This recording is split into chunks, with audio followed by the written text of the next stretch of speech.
Hey SEOs and content marketers, say goodbye to crazy spreadsheet mashups and experience unprecedented connectivity between your SEO planning and reporting data. Introducing Audience Key, technology for keyword mapping, content brief automation, and rank tracking that form an SEO strategy system providing unparalleled feedback loops between planning, reporting, and optimization activities. Put your time and energy into strategy, not data upkeep. Visit audiencekey.com and apply for a free trial today.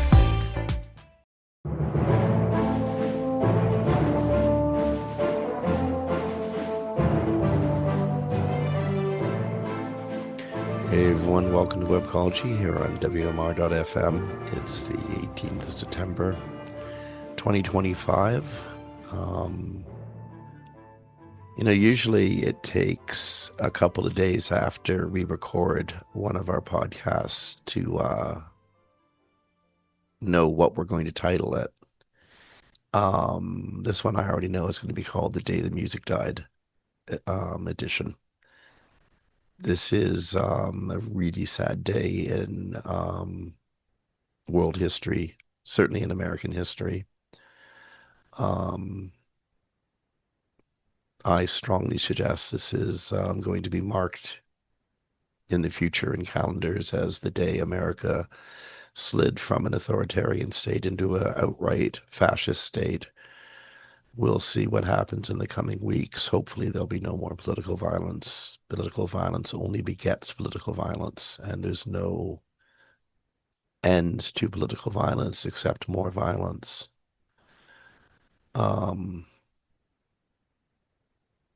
But the reaction of the American state and a sizable chunk of the American people, not just the American people, people around the world, has been terrifying to watch. It's like blaming donut makers for an obesity crisis. I'm not sure exactly what metaphor to find, but it's so absurd and disgusting in the reactions that have been happening, distressing in the thoughtlessness of them.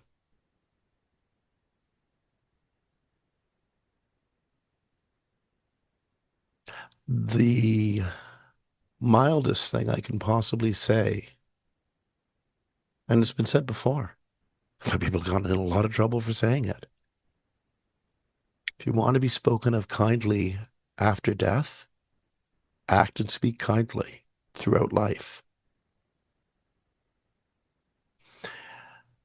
And one person, their views, their ideas, their ideals, be they progressive or regressive, be they beautiful or vile, do not represent a nation, do not represent a generation, and do not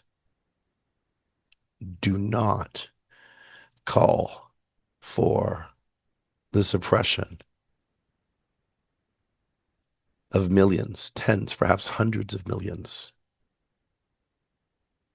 of law-abiding, conscious, good people in the United States and around the world. And I'm afraid that Rubicon was crossed in the last 24 to 48 hours with the declaration that Antifa, a non-entity, is a terrorist entity, and the second American talk show host to lose their job for criticizing the regime or the regime's ideals. What a time to live in. This is Jim Hedger from Digital Always Media and BrandLabs.us and Christine Chackinger from Sites Without Walls. Christine, I'm sorry I just monologued on like that, but You did. I had no idea how to say anything about opening the show or talk about how I'm feeling, and that just sort of rolled out. Well, to address the Kimmel issue real quick, Jimmy Kimmel wasn't even really criticizing. What he did was um, make a little bit of fun about the reaction that our current leader had to the death of his friend. That was the whole thing. What did So he was making fun of the reaction? I think he was actually like questioning the reaction. yeah, question action for sure. I mean, I shouldn't maybe say make fun, but making light of it. For people who don't know, the reaction by our leader to a question about the death of his friend was met with a sentence and moved on to the ballroom and how lovely it was going to be. So that he commented on that. That was about it. There was nothing major. But even if there was, we have free speech in America. And in this case, this is a violation of free speech. It often gets confused. People think, oh, um, I have a company and I tell you, you can't say that in my establishment, that somehow that's a violation of free speech. It's not, it's the government has to do it. But in this case, the government did do it. You know, the Um, government literally yeah. attacked the network's right to Yeah. So exist they didn't play ball, right? right, because Brendan Carr, who is the head of the FCC, oversees the deals that these companies make. And right now, Disney, which is the owner of ABC, was making a deal with a company, and unfortunately, I can't remember what company they're buying, but they need approval for that. So Disney, ABC, and the company Nexstar is the one that's overseeing the deal, decided that they would capitulate to Carr's threats that that deal might not go through if they didn't remove Kimmel from air. So he's indefinitely suspended, which means, as far as I understand it, that his contract is still there, but they will not do his show or air his show. I thought first it was just they weren't going to air it in 32 markets, but this morning on the news they said his show was completely shut down. They're not Yes, in filming fact, anything. yeah, no, Yeah, it's off the air. yeah, So it's his off there. contract will be paid out. He hasn't been damaged. He probably doesn't have a lot to sue over, or at least to gain from a suit, because again, he's getting paid. But all the Well, people involved in his show who are innocent, who just lost their jobs for what? and he can sue because the government did this on a First Amendment issue. So it's a First Amendment case, if in that case, because it's not just contractual.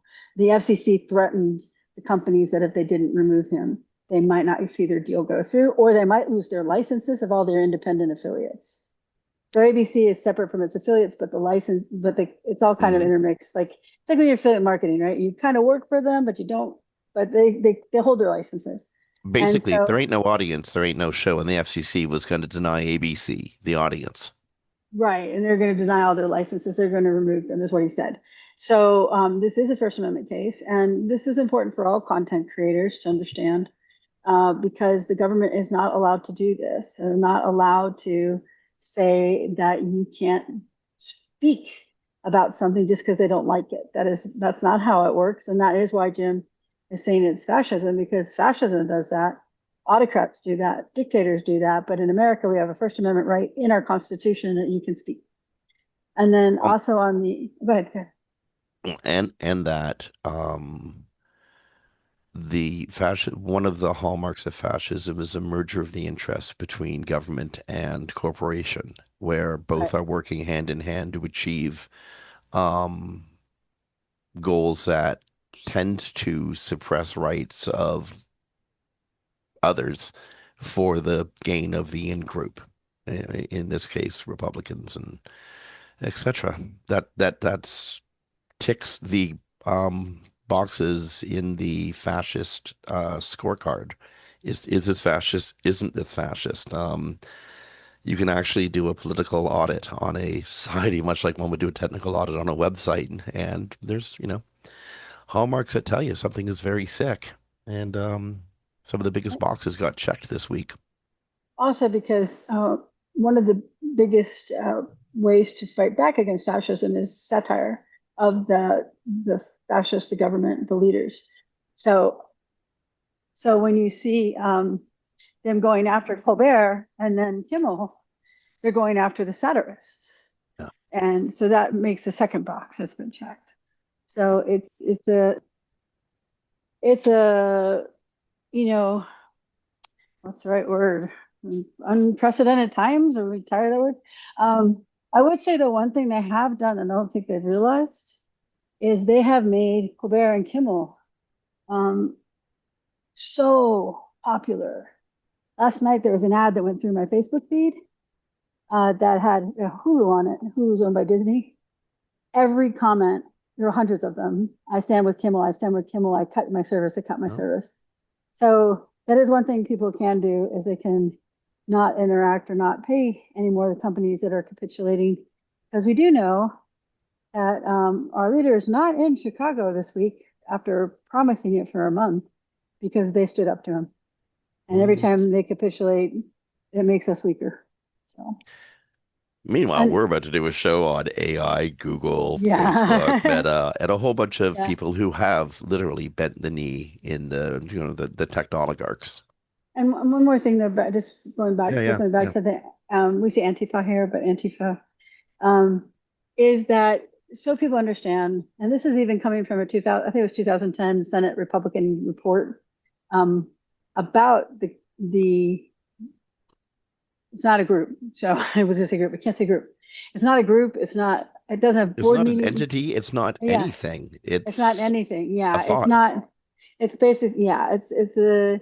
It- Some people will act in alignment with the thought, but they're not organized. They don't have leaders. They don't have dues. They don't have meetings. They don't have phone lists. They don't have any of that stuff. It's just something that says I'm against fascism. It's the reduction of the two words yeah. anti-fascist to one word and Antifa is not a Antifa. group. It's a contraction. Yeah. And so when they Anti-fascist. exactly, and I would assume most people are against fascists. In fact, we fought a whole war of it, World War II, when we went into Germany to remove the fascist dictator at the time. Hundreds of thousands, actually, a couple of, what is it, 100 million died in that war? I know it's an Uh, astronomical amount. Over 30 million died, 30, thank you. I don't remember the and numbers. that might just be Russia's death toll. That Like is actually it just was Russia's because I did take Russian history. Yeah, that's just Stalin. no, it was the brunt of World War II was actually fought across Russian ground. Um, Yeah, yeah. No, I'm just saying that Stalin was actually 30 million died that were Russian, is what I'm saying. So, but so yeah, so just so people understand, it is nothing more than a set of ideas like philosophies about how people feel and act towards fascism. That's it. And you also in know the what? United States, you It's cannot. hardly even that, really. It's just people who dislike fascism. No fascism, no Antifa. Yeah, and there's also there. I don't know how it'll turn out with the legal situation because of the Supreme Court right now, but in the United States, you cannot make a group in the United States, and I'm not saying they're a group. I'm just saying they're a group, a domestic terrorist. We don't allow it. We didn't allow it with the people who were militias who are threatening to like attack federal buildings or those things in the They have past. They have no So, intention of doing that, though. They just no, no, intend to use Antifa as a label and start picking people off one by one who they dislike, and they'll just call them Antifa. right, but I'm just saying so people know that legally you cannot designate anyone a domestic terrorist because of this. And we'll see what happens because it will go to the courts. But They'll anyway, so still throw the word around casually and it not will. care if it ruins people's lives or not. Yeah, I'm not arguing that. I'm just No, saying no, that indeed. legally Indeed. that it's not a thing. So, So, okay, so, how do we transition out of this darkness? again, it's hard to transition out of this sort of thing, but we really have to. Yeah. But again, this is almost certainly going to be the Day the Music Died edition. Friends, we had a good thing going. We really did. So the Energizer update, the Google August 2025 spam update is still running into the Right. third week of September. It's Yeah, it actually going to be started running into the August 20. fourth week soon. Yeah, it started August 26th. It was supposed to be a 2 weeker, but we're now on week 3 running into week 4. So guess we'll see. But a lot of people we said last week felt like they rolled it back. So there must have been something that didn't work. Well, maybe there's So just an awful lot of spam out there. yeah, that's true. So, That's true too. Uh, speaking of, this is funny. If you were on Google and you're doing search and all of a sudden you just had ads after ads after ads after ads after ads, that is a bug. It is not an actual new test or anything. Google's going to run like 100 ads. So. okay, so have you gotten like Google Search Console achievements in your email, knowing full well that your client probably saw them too? Yes. Because Don't it's they like, annoy the hell out of you? they do, because it's like, this doesn't mean anything out of context. Or Well, it's this all the doesn't mean what they cheery think it does stuff, right? out of But yeah, they context. right, Yeah. don't mean a damn thing. Yeah. It's like, that doesn't really mean anything. But we'll let you think it does. It makes you happier. So there's new Google search console achievements coming, which are actually probably, recycled old ones, but nobody was paying attention back then. So it's cool to bring it back again. And they will be in GSC on the tabs on the left hand side. And by the way, like, if you set it up properly, your client owns the Google Analytics and Search Console and um uh, uh like Google, they own their analytics, so their email gets all the Oh yeah. these If you all these manage emails if as you well. manage a bunch of accounts in Search Console, you'll go into Gmail and there'll be like 100 messages. Oh, Um, yeah. yeah. Including from all the clients who forgot to remove you from their accounts, all Yeah, the old exactly. clients. Yes. Yes. People do forget often, always, almost. Okay, so this actually, if you have a whole bunch of old accounts, this might be a bad time to reach out and contact some of them. Google has made a really significant change in the way that it measures queries coming in through Search Console. So every time somebody makes a query and there's a response that comes back from your website, that triggers an impression in Search Console, right?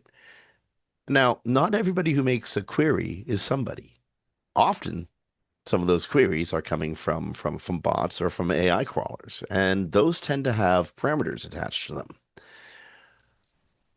Google has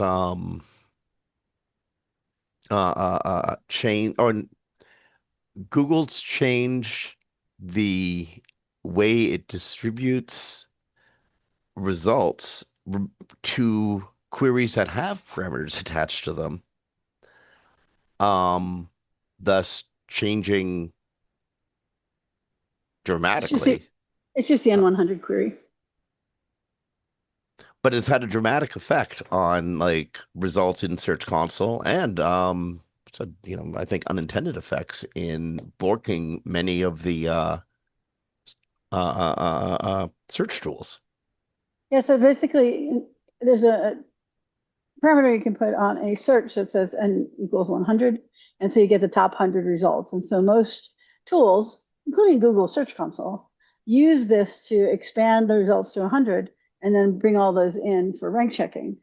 So, and rank checking, if anybody doesn't know, is just where you're sitting in Google search at the time that it looks, because there's all sorts of things that affect that, like local and personalized. But generally speaking, if you want to know if you're in the top 5, it's going to tell you that.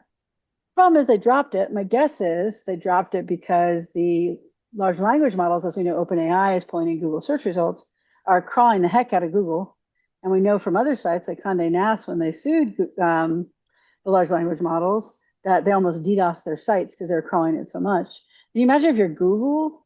Like we know some people's like budgets went up, like 50%, 100% on their servers because they were hitting them so often. So if you're I had Google, I had yeah. one site where we literally measured over 4,000% more traffic one day Wow. And that's than probably, average traffic. yeah, and that's probably all bots. So I these large wonder. language models bots are like crawling the heck out of Google. And if they're crawling the heck out of regular sites, can you imagine what they're doing with Google? Because they're including it in their results. So at least we know for OpenAI, 100% that's been tested and proven. So I imagine this was supposed to do that, but somebody didn't think about the fact that this would break every other tool that needs that 100, including Google Search Console. So right now, Google Search Console impressions, not clicks, because clicks are actually people coming to your site, but impressions are really like off. And some people have seen it drop to like almost nothing. So Mhm. don't perceive that as something's wrong with your site. Your actual clicks are your actual clicks, but your impressions may be really wild and wanky because Google Search Console uses that 100 number result too, and it's not getting 100 anymore. So the issue is for the crawler companies where it broke most of the tools. Not everyone's tool. There's a few tools that are still working, but most tools, like probably 90% of tools, um, because if they do have to crawl and do a pagination type of crawl, right? They're going to the next one, the next one, the next one. That amplifies their costs significantly. So right now, some of the companies are just bringing back like 20 results instead of the top 100. You're going to see that in your rank tools, so they can at least get 20 items to you. But this is a big deal. Like, I don't know if Google, I know Google was trying to stop the LLMs. I get that. That's fair. But like, did they not think about everything else that would break? Because they broke their own tool. Well, they've, how to say it? They've changed. I don't know if they've broken their tool as much as they've now changed their tool, and there's a new baseline you're going to be measuring impressions from. Um, they were trying to. I absolutely believe they were trying to weed out LLMs that were training on Google data itself. I'm willing to bet that every SEO on, well, not every, because I know I didn't, but I'm willing to bet that half the SEOs on the planet have vibe coded their own rank tracking software. That's all banging Google at a gajillion results per session, is as many as they can possibly hoover up. You know what I mean? Like the demand on Google has grown exponentially in the last couple of years, and I think Google's trying to really load in its way load balance by getting rid of what it perceives to be bot traffic or crawler traffic. And we do know that it's possible that the great decoupling that we were seeing, where we saw so many impressions but not as many clicks, like they're completely separate and not in alignment with each other like they normally are, could also have been those bots creating fake searches that look like searchers but aren't, because we Yep. know those bots will change their IP address so that it's not a known IP that they're coming from, so that could fool the tracking. I do think though, where I'm seeing impressions drop below clicks, even though I know they're measured differently. So like clicks may be 50 and impressions could be below your clicks, but they're still like 1,000 because of the way the graph works. But hmm I have never actually seen a site have that. I know. I've seen that with almost all my sites now, except one. Yeah, not now. One of I my mean, ecom sites. in the past though, in the past, have you No, ever no, no, seen indeed, impressions yeah, below yeah. clicks? Yeah, I've never So seen that. I've not seen it either, but now I'm seeing it with almost yeah, everybody. Now, remember, the scale is wonked because just last week and weeks previously, a lot more impressions were being measured. So over time, the impression side of things, that scale is going to change as um, the the new normal starts to establish itself. So you might see impressions rise above actual clicks as the way it's measured on the right-hand side of the graph changes. it's just so weird though. I've never seen impressions Yeah, I below know, eh? clicks ever. So And I don't I've been know. doing this a long time, like Jim I Rome. think I think that there is still a decoupling that's happening. I don't know if it's the great decoupling, but there are fewer clicks coming from search. That isn't something that was imagined. Like the analytics do bear that out. Some of our assumptions are obviously we're incorrect. That's the cool thing that that new information gives you, right? Is new perspectives. Yeah, exactly. So, I anyways, it's going to be a thing you're going to keep your eye on. I also know that Google put out a anti-scraper engineer job this about a week ago. It is gone, so it is closed. I do know people are asking why so fast in a week. I do know from somebody who works at Google higher up that if I want a job at Google, I can give that person my resume and they'll get an answer in 3 days whether I'll move forward or not. So as opposed to the normal application process. So it's likely somebody, an AI engineer, either internally or externally, somebody new that they brought in and they need it immediately because it's probably costing them a freaking fortune. indeed. Yeah, I mean And we're probably talking and hundreds of millions of dollars over a year. So okay, one question I do want to ask though, if they have hired an anti-scraping engineer, does that suggest to you that they needed a solution now? They mightn't be satisfied with the quick and dirty solution they just came up with. So there might be change in the future. yeah, I think so. I mean they broke their own tool. They're either going to have to re-engineer Search Console, or they're going to, bring it back after they figure out how to block the scrapers because they can't block OpenAI and all those without, killing the tools. Although, a reminder, since day one, I've been in this industry, and that's 20 years. Those scraping tools are against Google's terms of service, so they do have a leg to stand on there. They can just say you're not allowed to use those things. You're not allowed to use things that measure ranking and tracking that. So even though Google knows that whole industry exists, never did anything about it, this could be where they just say, we can draw a hard line because we told you. It's been in the rules. Well, yeah, that's always been one of those written Yeah. rules has been broken by unwritten fiat because Google understands that those tools were at one time essential to the ecosystem. And they're still really, really, really important, but I've found ranking less important over the Yeah. Same here. years. I think it's important for like I run the SEO on a couple large ecom sites, and knowing which pages are performing better than others beyond just clicks from like Google or Bing is important, and ranking is like one of those measures. But like, yeah, it's I not will what it say, was. like we forgot to mention, and some of us mentioned right here because it's relevant, is Audience Key, our sponsor, has measures when you drop rank or go up in rank. So they have like a consistent starting point and then just measure where you go from there. So it doesn't have to be extremely accurate because we have personalization, like I said, and local and all that sort of stuff. But you will know if a page like completely dropped out of your ranking, like it went from 1 to 10, which Well, is significant. So that's when I check. well, how many SEOs do you know that brag that they've got you into the top 50 or the top 100? Oh yeah, no, yeah, no, I don't know. Yeah, I don't mean that. I just mean if something changed. Like when I was working for Zappos, we had someone change this sneaker page. Mhm. We were #1 for sneakers and anything related to it. And we dropped to 15 in a similar type tool internally and overnight, which is millions of dollars and a month. And so we're like, what happened? We go look at the page and somebody in marketing or branding changed it to like this brand name. They're trying to like attract younger people, but the Mhm. sneaker was no longer mentioned on the page. Neither was Well, shoe. So that kind of tool like Audience Key can tell you when you have something like that. We fixed it immediately, came back up to #1. But that's the kind of ranking tool I think is helpful. I think just yeah. checking rankings all the time isn't so much. Well, I'm pretty sure that in the future, if Google stays on this course, you're going to see people limit ranking tools are going to be limited to 20 or 30 results unless you're paying through the nose for it because Google's going to be charging the ranking tools through the nose for that information.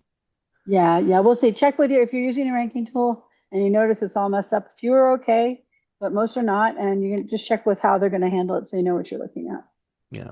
with your company. And again, I mean, at the end of the day, with SEO, reporting is half the job, and I have yet to hear of an SEO bragging that they got a client into the top 100. So, Yeah, exactly. Exactly. oh, the last thing to say on, and I almost love John's response to somebody who feels that she has to get out of the Oh, industry because her impressions just dropped off the map, along with her yeah. click traffic. So I have to Maybe, pack my bag and head out of town. yeah, maybe the real impressions were the friends we made along the way. Yes. And Barry's like in his article is like, John, what does that mean? So Oh, I don't think we saw what John's full response to that was yet. So John Mueller okay. from So moving along here. OpenAI is applying new restrictions to ChatGPT for users under 18. There will be no flirtatious talk with underage users. Additional guardrails are going to be placed around discussions of suicide. And if underage users talk about suicide, use images, show any suicide iteration or whatever, the service is going to attempt to contact their parents. And if they feel it's severe enough, contact the cops. Yeah, we talked. So this brings a couple older stories into focus here. One was that a teenager had killed himself, and ChatGPT kind of was helpful in that process, which is just really sad and horrible. And then character AIs also had those issues, and then they also have the flirtatious talk between the bots and younger people. Meta did that too, but that's a little bit different. So, anyways, these guardrails are at least super helpful. Remember, we talked before, I said if they did a semantic analysis, they could probably intervene.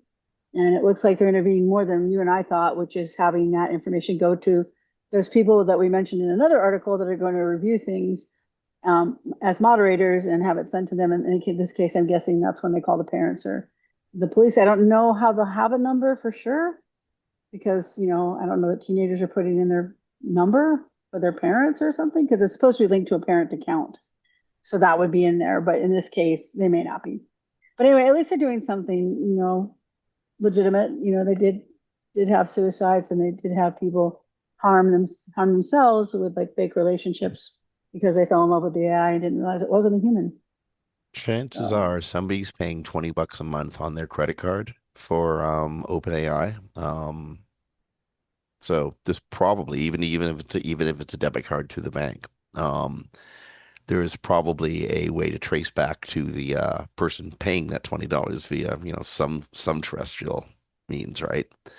yeah, Um, so mathematically, hallucinations are going to happen with OpenAI and with other LLM models because it's inevitable.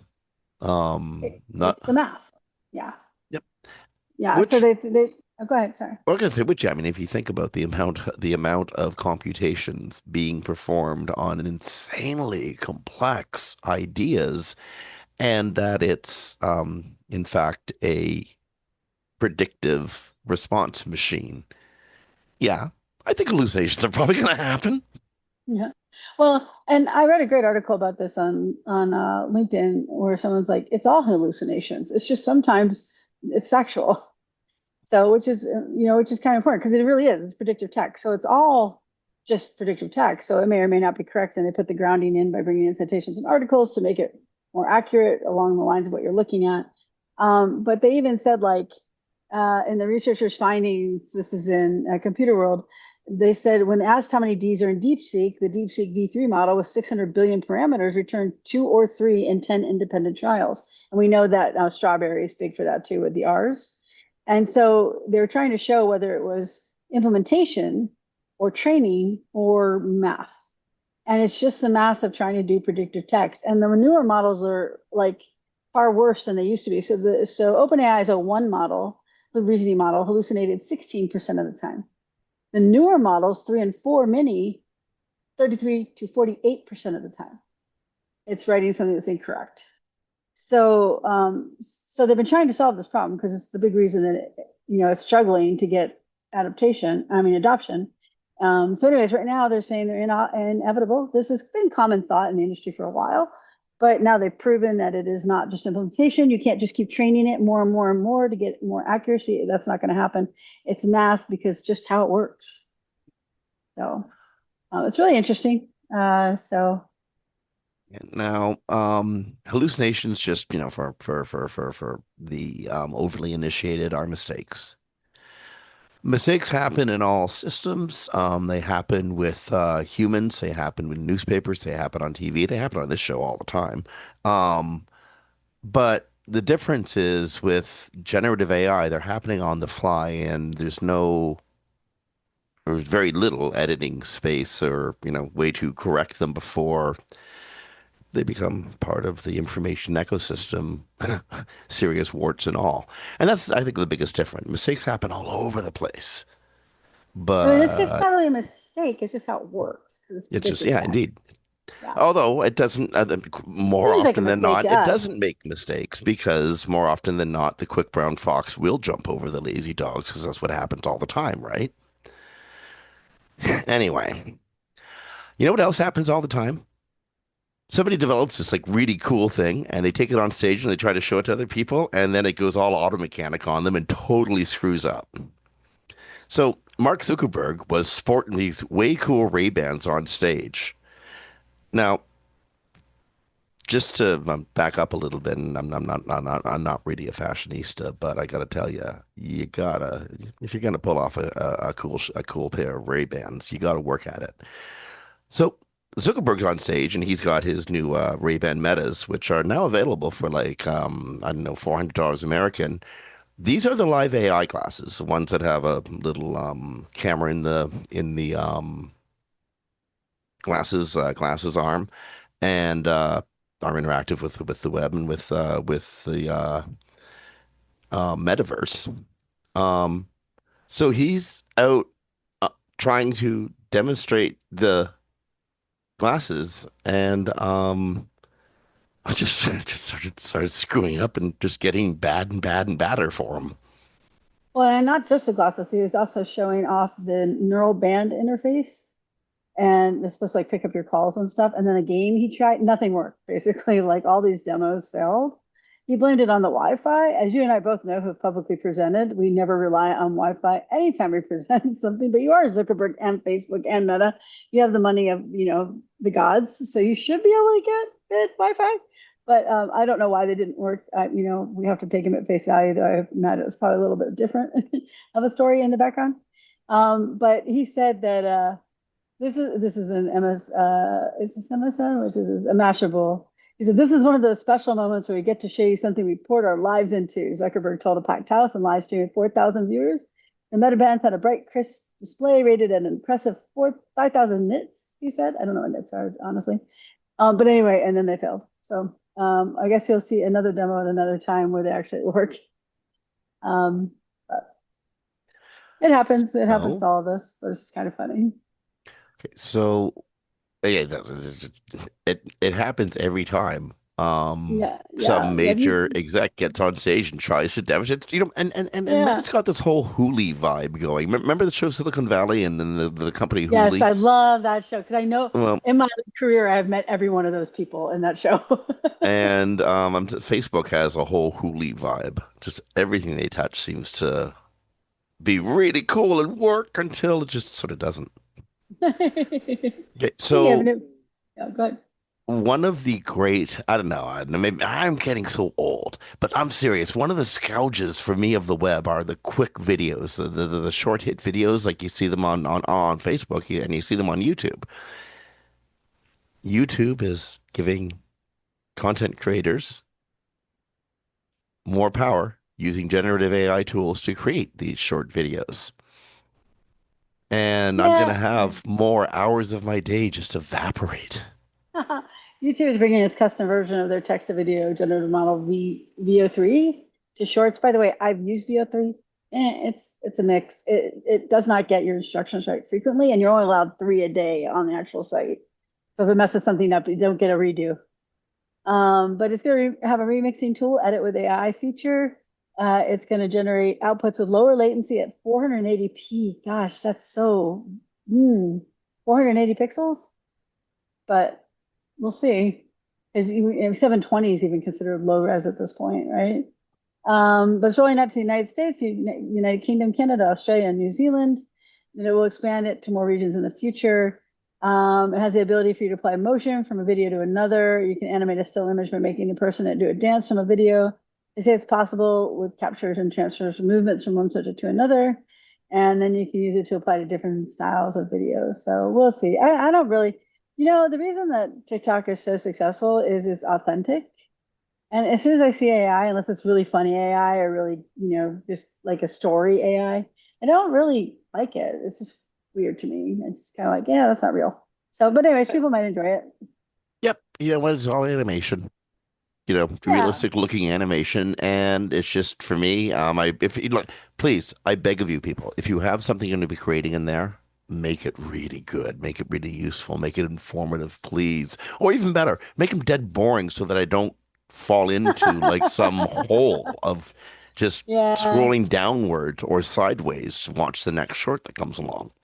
Somehow when I get on TikTok in the morning, I'll have the news on the TV and headphones will be on TikTok. I'll somehow wind up in reels. I don't know how that happens, but it happens regularly. And I'm just like, oh, another, but Well, it's okay at least because you're this is why I'm gracious making enough. breakfast. At least you're gracious enough to use headphones while you're watching them. I ride Well, the I have subway. to. I ride the subway every day, and Oh, I know. It's nobody not as uses the headphones. well, the funny thing is in my house, just with my cats, but the news is on the background. I have the headphones half on, so I can hear the news. And if there's something interesting, I need to listen to. Otherwise, I'm listening to the TikTok. Like if I make them both at the same time without the headphones, then I can't listen because I'm going back and forth in my head. It's weird, but it works. So Bing's cluttering itself up again. Bing image search has Mm, ads mixed into organic results, mm. making the image search infinitely less useful. Do you remember when Yahoo would mix your ad with your site and then it would replace your URL with the ad and then took like a week for your regular site to come back after you did that. You remember That was often happened towards an end of a bleak quarter when Yahoo had to make as much money as they that? possibly could awfully That's true. quick. It's actually true. Jim's not joking. We really did theorize that's why it Oh, happened. they But absolutely did that. it's also why Google became, well, not the only reason Google's algorithms took out porn and casinos and stuff like that, which was huge, but also because people knew that they had organic results separate from paid results and they could trust the organic results. So this is, I don't think this is a good thing. Might have to have Fabrice on again to talk about it. Well, yep. You know what? Microsoft, I think Bing is trying to eke out revenue anywhere they possibly can. Um, I think that I mean, image search is so absolutely useful, but it's probably declining given the ability to generate any image you want to generate now. Um, so I think they're just trying to eke out monies in spaces. Well, they can eke out monies in those spaces, eh? Yeah, pretty much. Pretty much. So, But if you uh, can eke that money out, there's a lot of money to eke. Alphabet is a big, $3 trillion market yeah, cap. insane. Remember when a billion was a lot? We've Yeah. had in our lifetime when a billion was a lot. Yeah, I actually, Dave Davies, the former host of the show, used to have a speculative meltdown at least once a week when we talked about the rapidly increasing valuations of these companies. Yeah, yeah. His head must be exploding now. Well, it's just we don't have to get much detail. They just they're doing well. Their market capitalization of 3 trillion for the first time on Monday, riding on renewed optimism around AI and a favorable antitrust ruling. Those ones we talked about in previous shows. They thought they were going to do all this damage to Google with antitrust cases, and they didn't. So yeah, basically, their shares have rallied more than 32% this year. So if you're a Google stock owner and you bought it 10 years ago, you're probably very, very happy. Now, if you are a Google stock owner, we don't want to worry you with this next story. In fact, history says, dude, don't worry about it. The FTC is investigating Google over ad pricing and terms on their website. So the FTC is looking into Google for misbehaving in the advertising sphere. Something, um, yeah, we're going to talk about it a lot, and something well, that nothing, but, and the world will continue to spin.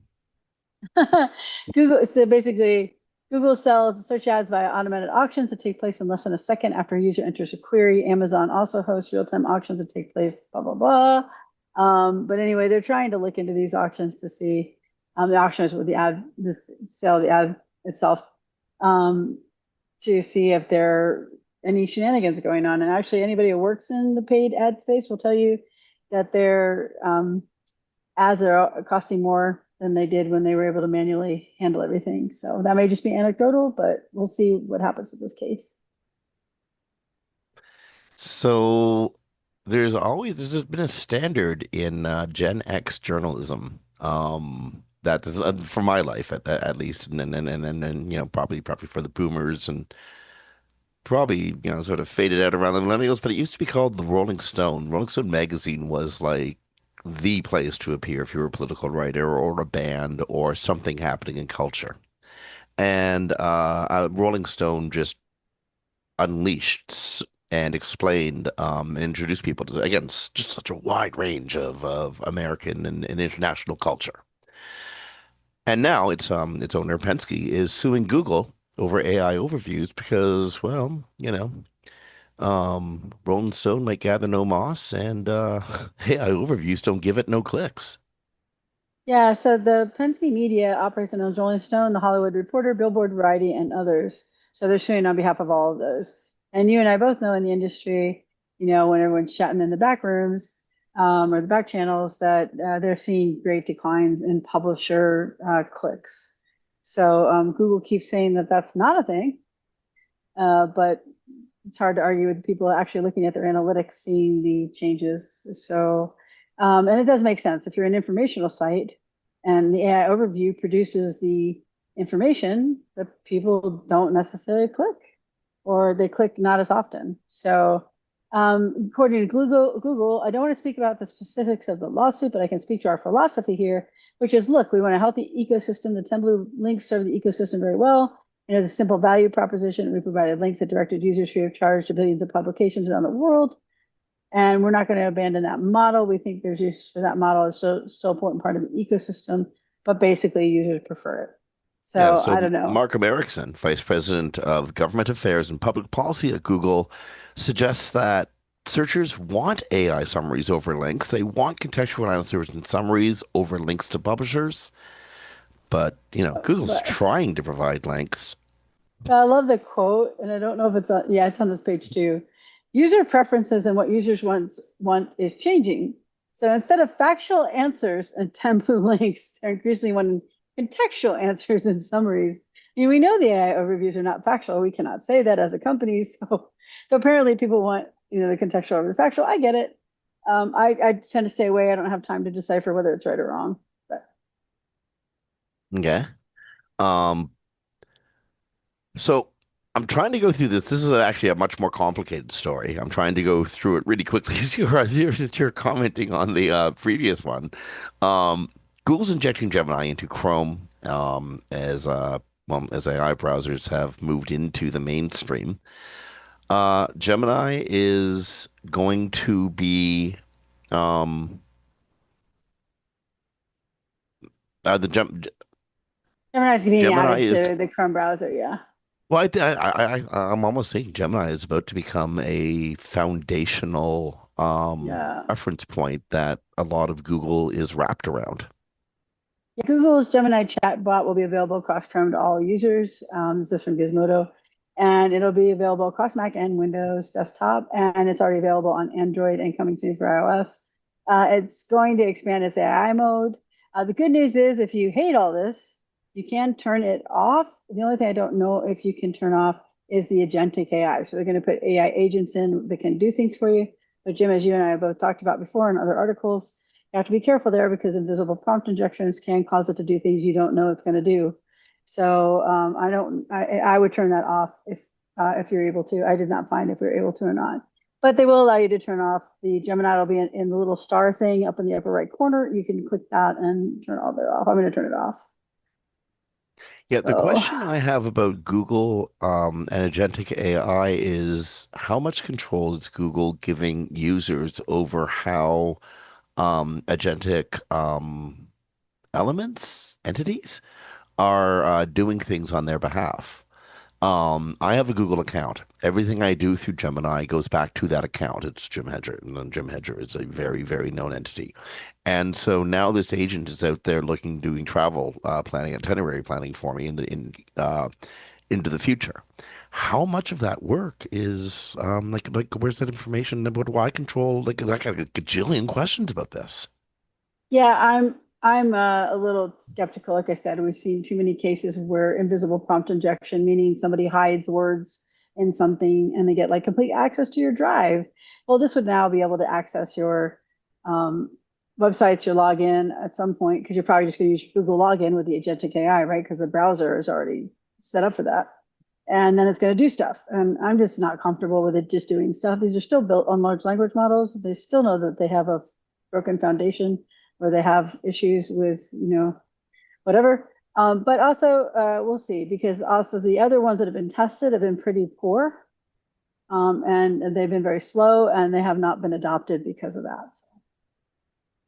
So we'll see. We'll see what happens. But I'd be careful of it to start. I'd wait and see what kind of news comes out. Like, do they get hacked? Do people have issues or not? So Yeah. The real litmus test for me. So yeah. my wife Shauna and I are going away for the weekend. Shauna's amazing at finding deals. I mean, she is the deal finding machine. So I'm really happy with the rates that we got at the hotel, and it's going to be a fun weekend. And I'm wondering if there's something that could out deal find her. And I'm seriously, it would be a serious challenge. It would be, but imagine now that she has an agent in the back just buy stuff when she finds deals. Yeah, no, I don't see that happening. Honest to goodness, I don't see her doing that. I see her going. Oh, She's yeah, old school. She's awful old school. yeah. I didn't mean that like her specifically. I just meant in general, like, oh, these are great deals. Oh, I just bought 20 things. So, Oh, I can totally see that happening. yeah, that's 100%. what I meant. She's old Yeah, school. that's what I meant. Um, and she's got to get after me because I know she listens to the show once in a while. um,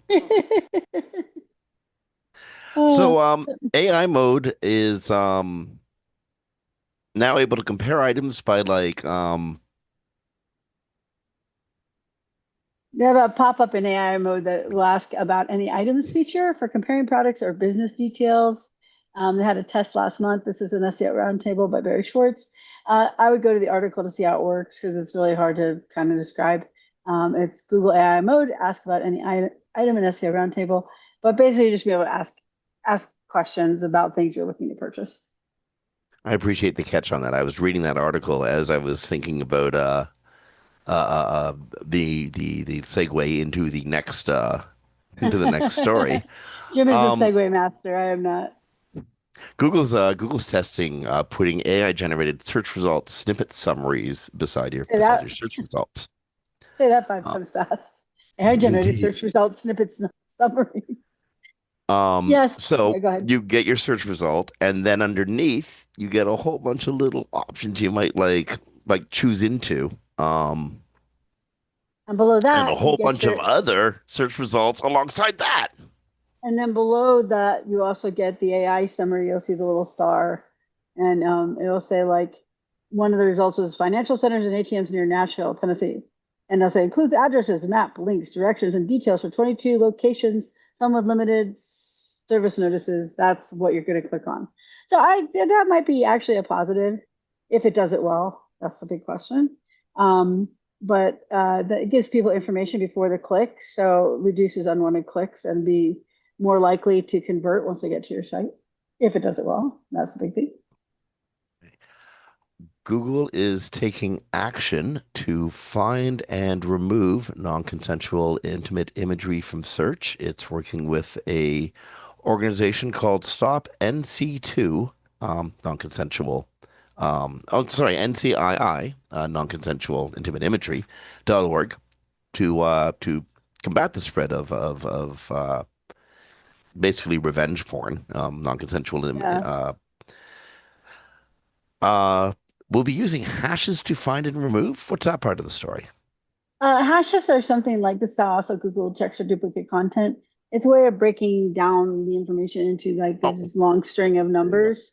And then if it's the numbers are similar, then they know the content is similar. So in this case, they're probably going to be looking for similar images being spread and seeing the same hash everywhere. And then you can also have a new tool. They have a new tool where you can request removal of this content. Unfortunately, we've seen this happen a lot in like schools, like high schools and stuff. So I think this is a super positive. And along with personal contact information, you can also have removed. I don't know which parts because they're like some things you can't remove, some things you can.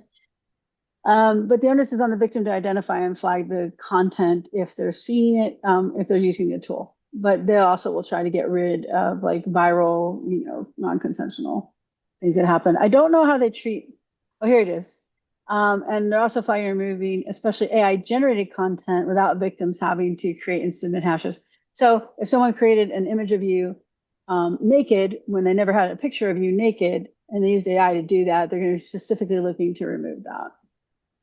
And you can report it now, which is good.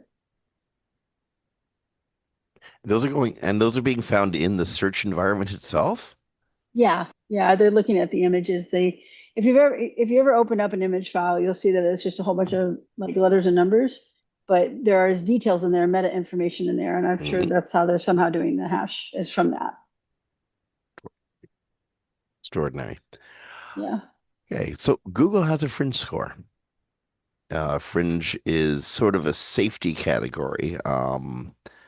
It's a measure of it's not a measure of like whether something's on the edges of statistical rarity or something that almost never happens. This is fringe is a safety word, and Google calculates where you are.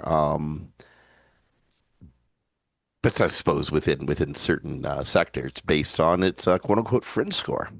Well, yeah, and I think this was used originally. I don't know for a fact, but I'm going to guess featured snippets because featured snippets wouldn't show something that was outside the normal corpus on that, like when answering a question. So in this case, Mhm. it's looking at your question to see if your question is a fringe question, if it's like out there, if it's a long tail question, as opposed to just just a question that everybody asks, basically. So it only pertains to long tail nature of the query. When it's incomplete, by the way, this is by Mark Cook Williams. He's done a lot of research on this. He found a way to see this information. This is legitimate, unlike some of the other stuff that gets published. This is a legitimate thing, and it falls in the safety category. It's just a measure of, not just a measure of query statistical rarity. It's also query classification, content evaluation, and links to misinformation in your money or your life. So as we said before, like in the core update, just so you know, your money or your life is how the core update evaluates things. And it's done on the query level. It's not done on the site level, so it might have some relationship to that as well. But it sounds pretty interesting. I'd like to do more research, but This one is kind of interesting, kind of neat. Although I think it's going to change the nature of Google Discover. Google Discover is giving users the chance to start following specific content creators. So somebody you particularly like, be it a content creator or a network or a certain short set, whatever. If Google Discover is feeding it to you, Google's going to give you a chance to indicate to it that you like it. yeah, You can and that you follow want to, and publishers. yeah, sorry, go ahead. Also, you can follow publishers, and you'll see more of their content come up in your Discover feed. And this is from other platforms, not just Google. So X, Instagram, and YouTube Shorts, with more platforms to come. So if you say you want to follow this creator from Twitter, it'll show you that content.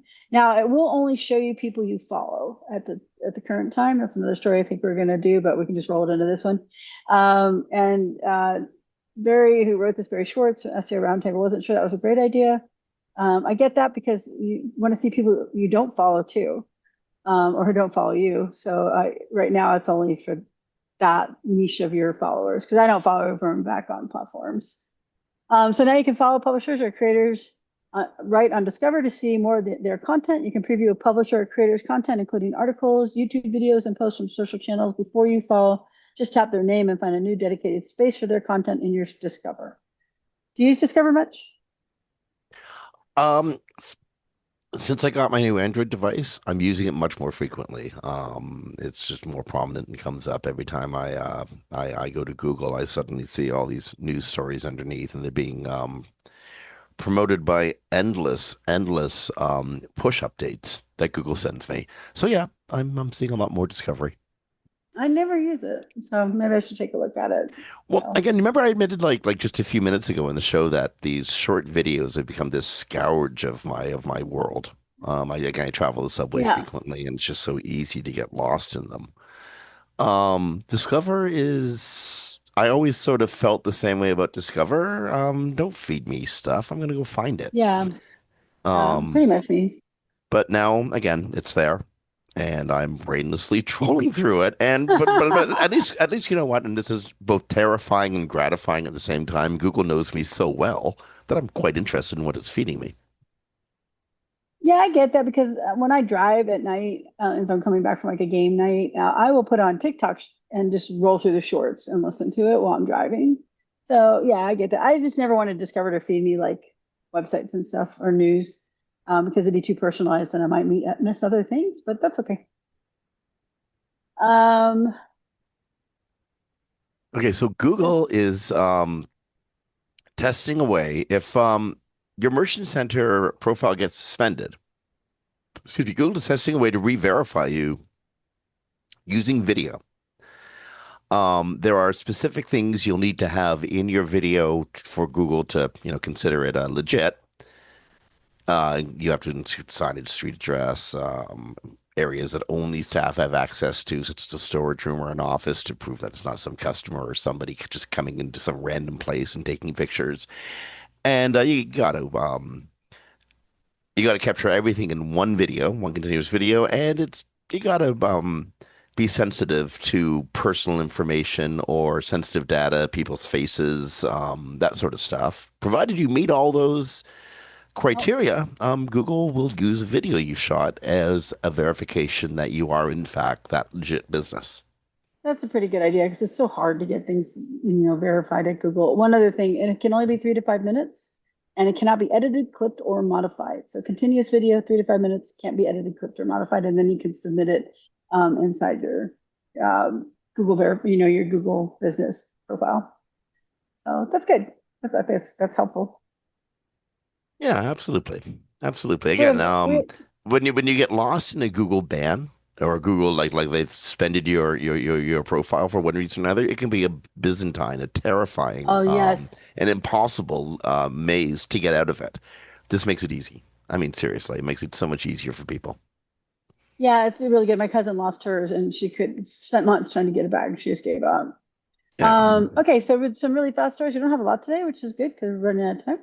Mhm. Google Business API Q&A feature where you like ask questions and answer them is going away in November 3rd. They're not sure what's replacing it, but you still can continue to access and review your existing data and reporting details through the API until then. It doesn't say about what after. So they're big on those publishing answers to users, so I'm surprised that's going away. They must be replacing it with something. Bing is testing a sticky search bar header. Do you like sticky search bar headers, search headers? Just headers, not search headers, but headers where it stays while you scroll down the page. It depends what's in the header. If there's anything useful, that's up there. If it's just say a search bar and a submission button, then no, not really. I can scroll up to get that. But if there's something Yeah, useful in there, then yeah, sure. I don't even like it for navigation though because it's taking up part of my screen, and I can't. I get a smaller window to read through, so I prefer not having it. But we'll see if Oh, it you works. mean hold it. You mean if I click away from search results and the bar remains? No, I'm no, just gone. if you're scrolling. Just if you're scrolling, Yeah, okay. If I'm scrolling, like you then yeah. lose I that mean, part it of really your depends on screen. how they're using it. If Yeah. I've left your search engine, don't follow me around. Oh no, no, no, no, no, Okay, no, yeah. no. That'd be terrible. Bing Places update coming soon, navigation experience and more. So Bing is going to on Bing Places. There's some changes coming. The portal businesses can use to update their business details.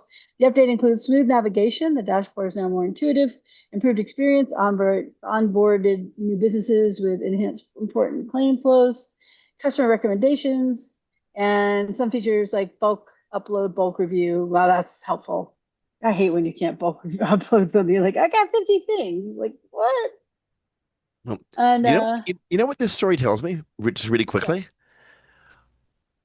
Bing Places, Google Business Profile, local.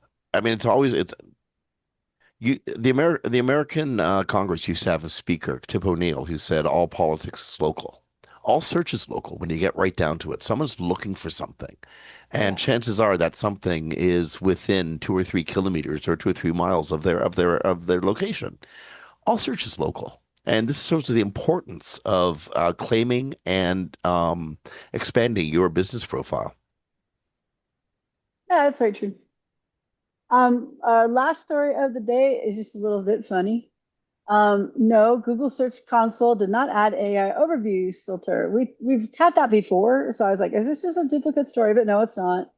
Apparently, somebody posted in what is it? The Google, the Platinum Product Expert in Google's forums posted a screenshot of what looked like a filter for AI overviews, but it was fake. So Gagan Gorta, I don't know what his role is at Google, but he confirmed that it was fake and it was initially approved to be posted because this is an expert. When you go to Google Forums, they're like, here's the experts and they answer your stuff. So I don't know why he would do that because I'm sure Google probably addressed his continuing status as an expert. But John Mueller from Google posted that, like others have mentioned, there's no filter like this in Search Console, and the screenshot itself is fake. The Help Center page explains how these features are tracked within the general web bucket, like many other search features, which are also not broken out separately. So if you need more information about it, you can go to the forums and look at that. So anyway, it's fake and somehow got by Google's people. So if you saw it, it's not real, These things unfortunately. happen. We really should be able to track it in Google Search Console, but we can't right now. Okay, that's it. We have gone full clock. I'm about to go on a quick vacation, so I I want to get out of the studio know. as fast as I can. It's awesome. So special thanks to Wix Studio and to Audience Key, our sponsors. Um, really big thanks to Darren and Brandy in the front office, to Ricky and Brasco in the studio, and the producers' chairs, and huge thanks to the audience. Click and like each other as much as possible, and do the same with us. Um, Oh, and I'll friends. be at Oh, Brighton. I'll be at Brighton when this goes up next week. Brighton SEO, hopefully. oh, yeah, that's San right. Diego. Brighton SEO If is you're happening there, next week. yeah. And also, by the way, and I should have said something earlier. I totally spaced it with so many news stories. You know the AI tool Serpricon? Yes, that's one that Ryan Jones put together. The Yeah, the Ryan Jones, not the other Ryan Jones on Twitter. it's There's a two of them. really good little language model tool. He's offering 40% to people who sign up right now. If you sign up before the end of this month, the 30th of September, I think SETP 40 is the the discount key you put in. Um, What is that again? What is the discount code again? September, like SEPT Oh, 40. okay. Great. So like 40% off. By the way, if you signed up, if you were one of the original people who signed up, you're already getting a better than 40% discount. So this doesn't apply to you or True. unfortunately me. But I've been Or using this me. tool since, yeah, I've been using this tool since like this time last year, since it just came out. And it's essential. I love it. It tells me so much that I didn't see previously about how LLMs might be seeing a client's website. Yeah, and also it does like content analysis the way that Google's natural language processing might be looking at it as well. So it's dual, works on both SEO and LLMs. Good. And it's SERP Recon, so SERP, like search engine result page. Yeah. ERCON it's a .com, correct? I believe so. Yeah. Yeah. Supercon.com. And this is an SEO tool, SEO/AI tool made by one of the senior SEOs in the industry. Yeah, who works with Fortune 100s and clients like that. So it's very good. And Ryan is very smart about this because he has actually a degree in this kind of computer analysis. So Oh my other goodness. than, I didn't yeah, actually know yeah, that up until now, but that explains a lot, yeah. doesn't it? Yeah, he He's knew, a he's like, smart I knew cookie. about all this stuff so many years ago. So, but it's a really good tool. Everyone should do it. And it's Ryan Jones. There's two on Twitter. So you have to make sure it's the Ryan Jones. He has a screaming face or yelling face. He's the funny looking one.